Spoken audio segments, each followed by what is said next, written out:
Alors on a un texte qui est très intéressant. Nos sages nous disent Emet, mais Eretz Titzmar. La vérité, mais Eretz, c'est de la terre qu'elle va jaillir. Alors c'est très intéressant parce que la vérité dont parlent nos sages, c'est la vérité absolue. La vérité qui est la vérité d'Hachem, la vérité de la Torah, une vérité absolue.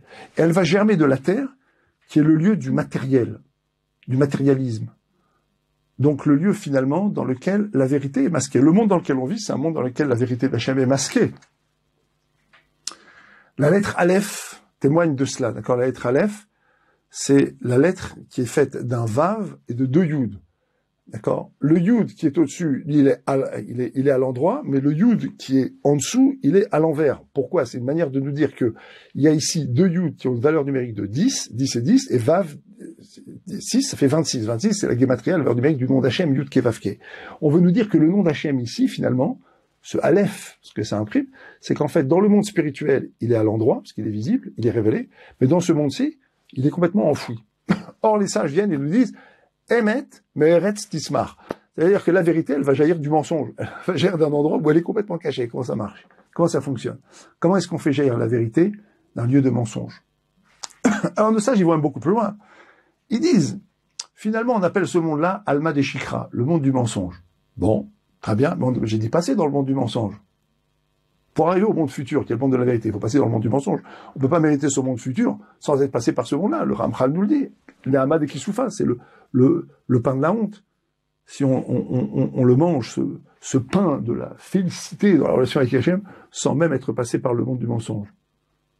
Arrive même beaucoup plus loin. Par exemple, lorsque le vendredi soir, nous chantons les louanges de nos épouses, dans Eshet Raïl, nous disons des choses assez étonnantes sur la beauté.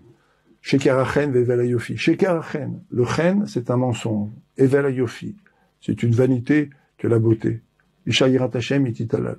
C'est la femme qui craint Dieu, qui sera louangée. Très étonnant. Jamais rencontré, moi, un bachour, un jeune homme qui vient qui me dit, je voudrais épouser une femme laide dont personne ne veut, pour faire du chesed, pour faire la bonté, et inversement, j'ai jamais vu une jeune fille qui me dit, amenez-moi un pouilleux, je veux faire du chesed, et je veux me marier, parce que le mariage c'est le chesed, et ben, il faut faire du chesed. J'ai jamais vu ça. Ouais, au contraire, je vois des gens qui me disent, je me suis marié avec cette personne parce qu'elle me plaît, parce qu'elle me fait plaisir, parce que je me retrouve dans cette personne. Comment ça marche? Alors en fait, on va dire la chose suivante. On est en train de dire qu'il y a une expérience qui est l'expérience de dualité. Le monde dans lequel on vit, c'est une expérience de dualité. On nous propose ici des systèmes qui sont des systèmes destructeurs et des systèmes qui sont des systèmes épanouissants, des systèmes de construction. Maintenant, qu'est-ce qu'on va faire dans ce monde? Est-ce que ce monde, c'est un lieu de passage et donc on fait des expériences et on essaie un peu de comprendre ce qui se cache derrière le réel? Ou alors est-ce qu'au contraire, on est complètement prisonnier du réel? Donc, est-ce qu'en fait, on traite la réalité comme étant une réalité mensongère, mais en quel sens elle est mensongère? Pas parce que le monde est pourri, le monde est sale, c'est rempli de mensonges et tout, pas du tout. Est-ce qu'on comprend que ce qui m'est proposé, l'écran de l'information n'est qu'un écran, mais derrière cet écran, il y a autre chose. Et donc, je vais aller plus loin, et je vais essayer de réfléchir. Qu'est-ce qui se cache derrière l'écran de l'information? Ou alors, au contraire, je vais être complètement prisonnier de l'écran de l'information. Bah, c'est le monde dans lequel on vit. Alma des Shikra. C'est le monde des médias, par exemple. Le monde des médias, le monde des réseaux sociaux. C'est le monde dans lequel on peut balancer une info, un truc, un machin, et à partir de là, organiser une pensée collective qui devient une pensée unique. Qui devient un mensonge collectif. Qui devient Alma des Shikra, le monde du mensonge. Et l'individu est complètement prisonnier de la forme. Mais il regarde pas ce qui se passe derrière. Et c'est même pire que ça. Parce que c'est un monde dans lequel on peut pas du tout exprimer la complexité de la réalité. C'est assourd, c'est interdit, c'est un mensonge. Comment vous l'exprimez, la complexité de la réalité? Vous n'avez pas honte, monsieur? On est dans le monde du simplisme ici. Garde à vous devant la pensée unique. Ne pensez pas, ne réfléchissez pas. Ne décrivez pas la réalité et la complexité des phénomènes. Mettez-vous au garde à vous, mourrez avec nous. Mais la personne qui étudie la Torah, et la personne qui réfléchit sur les phénomènes, est obligée de considérer que le monde dans lequel on vit, c'est un monde extraordinairement complexe. Emet, me'eretz titmar. À chaque fois qu'on me propose, dans les médias par exemple, un phénomène, mon premier réflexe, ça doit toujours d'aller à contre-courant. Toujours. Pourquoi? Parce que il faut d'abord que je comprenne que le phénomène tel qu'il est décrit par les médias, ça n'est qu'une facette du problème. J'ai toujours 300 facettes dans ce problème. Et c'est comme ça que je dois me comporter. C'est mon rapport au monde. Emet, me'eretz, titzmar. La vérité surgit d'un monde, et je dois passer dans Alma des Shikra, je dois passer dans ce monde de mensonges ici, c'est-à-dire ce monde dans lequel on va me proposer une facette de la réalité.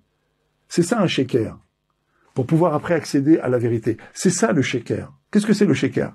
Nos sages, ils nous disent, dans la Gemara, dans Shabbat, sheker lokae. Le mensonge, il ne tient pas. C'est quoi? Il tient pas. C'est-à-dire qu'il tient quand même un peu. Il a un régel. Sheker, le mot sheker, shin, kouf, resh, il a une lettre qui est une lettre de kouf, qui n'a qu'un pied, alors que le émet, c'est stable. Le sheker, le mensonge, il a qu'un pied. Et alors, qu'est-ce que ça fait qu'il n'a qu'un pied? Ben, essayez de tenir sur un pied. Ben, si vous avez pris l'habitude de tenir sur un pied pendant quelques heures parce que vous êtes entraîné à faire de la méditation, à faire toutes sortes de techniques physiques ou autres, etc., ben oui, vous pouvez tenir sur un pied pendant un certain temps. Vous pouvez tenir toute la vie sur un pied. Non, pas du tout. C'est passager. Le sheker, c'est quelque chose de passager. Le sheker, c'est une facette de la chose. Le sheker, c'est une petite durée dans une grande durée. Le sheker, c'est la dimension du réel à une certaine taille. Comme si, en quelque sorte, on voulait nous dire, ben voilà, la réalité, c'est ça. Non, pas du tout. C'est qu'un sheker. C'est-à-dire, c'est quelque chose qui est un élément du monde. Un mensonge, c'est un élément du monde. D'ailleurs, quand les gens vous mentent, ils vous présentent une facette de la réalité. Et ils essaient de vous acheter avec ça. C'est la base de l'entourloupe. C'est la base de l'escroquerie. On vous présente une facette des choses et on essaie de vous emprisonner les choses. Et en règle générale, quand on vous téléphone pour présenter une escroquerie, on vous dit c'est très important, il faut signer tout de suite. Hein. Ne réfléchissez pas. Faites-vous avoir, d'accord? Donc le sheker, c'est ça, c'est la réduction de la réalité à une dimension. C'est le sheker. Et effectivement, le monde dans lequel on vit, c'est un monde qui nous propose de voir les choses sous un certain angle. C'est la raison pour laquelle la Gemara dans Kiddushin va dire que Barati Yetzerara, Baratilo Tavlin, chez où à Torah. D'accord? C'est-à-dire que j'ai créé dans le monde une première possibilité qui est la possibilité du mal. Eretz, c'est la terre. C'est-à-dire de voir les choses d'une manière très limitée. Mais j'ai créé un Tavlin. C'est-à-dire quelque chose qui va me permettre de supplanter tout ça, qui s'appelle la Torah. Pourquoi? Parce que la Torah, elle me permet toujours de regarder les choses dans toute leur complexité. Et c'est la raison pour laquelle la Torah elle va dire, par exemple, sur quelqu'un qui est déclaré coupable, attention à la shonara. Par exemple. Attention à la shonara. Faites attention, c'est vrai que cette personne elle est peut-être coupable, peut-être fait des choses, mais toi tu dois faire attention. Pourquoi? Parce que tu dois faire attention à la totalité de la facette du problème. La Torah elle va me dire, fais attention, il y a des gens qui souffrent, fais attention aux gens qui souffrent. Ouais, mais ils ont du mal à dire leur souffrance, ils ont du mal à s'exprimer, ils ont du mal à dire, c'est pas grave, c'est des gens qui souffrent, rappelle-toi bien de ça, rappelle-toi d'abord de ça. D'accord? C'est quelque chose qui est pas vraiment visible, c'est quelque chose qui ne se voit pas et tout, etc. Rappelle-toi de ça d'abord. Ne te laisse pas avoir par les systèmes de pensée unique. Vois les problèmes dans toute leur amplitude. C'est ce à quoi nous invite la Torah. Et c'est la raison pour laquelle cette dualité entre la vérité et le mensonge, elle est résumée par cet enseignement-là. Emet, me'eretz, titzmar. Tu es obligé de passer par un monde dans lequel tu fais l'expérience de la réduction du sens pour essayer de t'ouvrir à la totalité du sens des choses. C'est ce qu'on veut de toi. Et on te proposera toujours dans ce monde de réfléchir de manière unilatérale. On te proposera toujours des modèles de pensée uniques. Depuis que Avraham Avinu, notre ancêtre Avraham Avinu, est apparu dans le monde et qui s'est confronté à un homme qui s'appelait Nimrod, Milachon Mored, Milachon Rébellion, depuis le départ, le juif, il lance toujours des pierres sur les idoles. Toujours. Le juif, il est toujours en rébellion contre le sheker, c'est-à-dire la réduction du sens.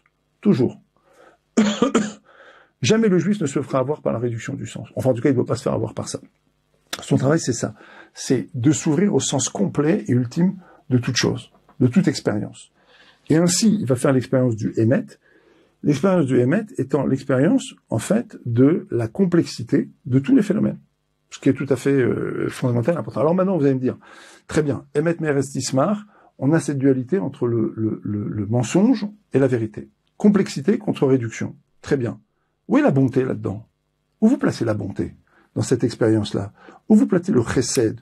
Où vous placez cette exigence absolue qui est de comprendre que il y a d'abord dans le monde a été créé pour faire du chesed. Où est-ce que vous la placez exactement?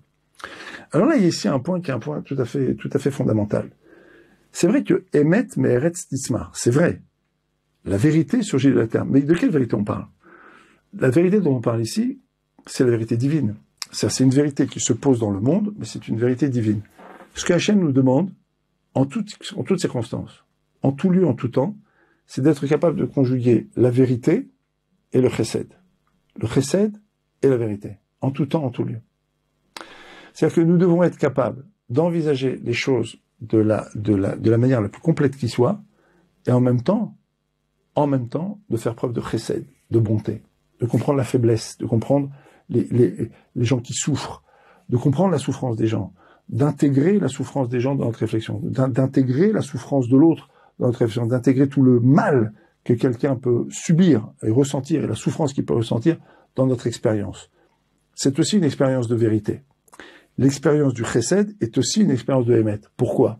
Parce qu'encore une fois, le émet, c'est de prendre la vérité dans toutes ses dimensions. Donc d'être capable d'intégrer également, et d'abord, ce que nous dit la Torah en premier lieu, la souffrance de l'autre dans notre expérience de vérité. Et ça, c'est tout à fait fondamental parce que c'est ce qui fait que l'individu, finalement, va être à la fois capable de ne pas se laisser prendre. Jamais. Dans aucun système de pensée unique, mais il va être capable, comme notre ancêtre Abraham Avinu, de comprendre que s'il est là pour prier pour que l'humanité puisse vivre un phénomène de rédemption sur le plan spirituel, mais il sera peut-être aussi capable de prier pour Sodome et Amora. Pourquoi Abraham Avinu va prier pour Sodome et Gomorrhe? Incroyable, des gens cruels, des gens stupides, des gens violents. Pourquoi est-ce qu'il prie pour Lot, un homme qui a la possibilité de vivre à côté de lui, qui veut vivre à Sodome et Amora? Pourquoi? Parce qu'il va comprendre que son chesed, il est d'abord réservé bien sûr aux victimes, il est bien sûr réservé à tous ceux qui souffrent, mais en fait le chesed, c'est pour tout le monde. Hachem veut la rédemption de l'ensemble de l'humanité. Et le juif, quand il fait l'expérience du Emet, il fait l'expérience du Tikkun Haolam, de la réparation du monde. Donc il veut protéger, il veut aider, il veut absolument étendre sa protection à tous les plus faibles. Mais il veut aussi participer à cette aventure, qui est une aventure que Hachem veut pour chacun d'entre nous, qui est d'amener le tikkun dans le monde, d'amener la réparation dans le monde. Et de comprendre que cette réparation, elle est pour tout le monde. Même pour Sodome et Gomorrhe, même pour Lot, qui va aller à Sodome et Gomorrhe, même pour les pires des humains. Et ça, vous voyez, c'est une idée qui est une idée émette, et elle est terrible pour chacun d'entre nous, parce qu'elle nous convoque sur des lieux de réflexion sur lesquels on a beaucoup de mal à se rendre. Et c'est ce que la Torah nous demande.